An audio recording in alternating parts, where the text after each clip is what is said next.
ఒక నీడని ఎప్పుడైనా తలక్రిందులుగా చూసారా? ఈ వింత హంపీలోని విరూపాక్ష ఆలయంలో ఉంది.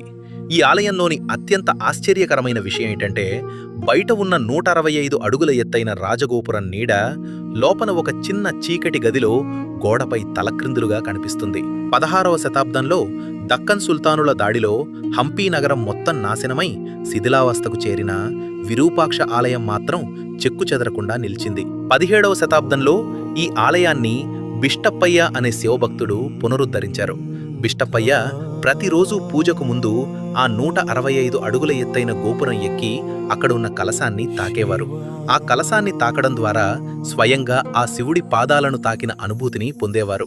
అదే అనుభూతిని ప్రతి ఒక్క భక్తుడికి అందించాలనే ఉద్దేశంతో ఆయనకు ఒక గొప్ప ఆలోచన తట్టింది. అదే పిన్ హోల్ కెమెరా సూత్రం. అనగా ఎటువంటి లెన్సులు లేదా విద్యుత్ లేకుండా కేవలం ఒక చిన్న రంధ్రం ద్వారా సూర్యకాంతి ప్రయాణించినప్పుడు గోపురం నీడ తలక్రిందులుగా ఒక చిన్న గోడ మీద పడేలా సృష్టించారు. అప్పటినుండి చిన్న పిల్లలతో సహా భక్తులందరూ ఆ నీడలోని కలశాన్ని తాకి మహాశివుణ్ణి స్మరించుకుంటున్నారు. 400 సంవత్సరాల నాటి ఈ అద్భుతం వెనుక ఆనాటి మన భారతీయుల విజ్ఞానంతో పాటు ఆ పరమశివుని లీలావిలాసం కూడా ఉందని భక్తుల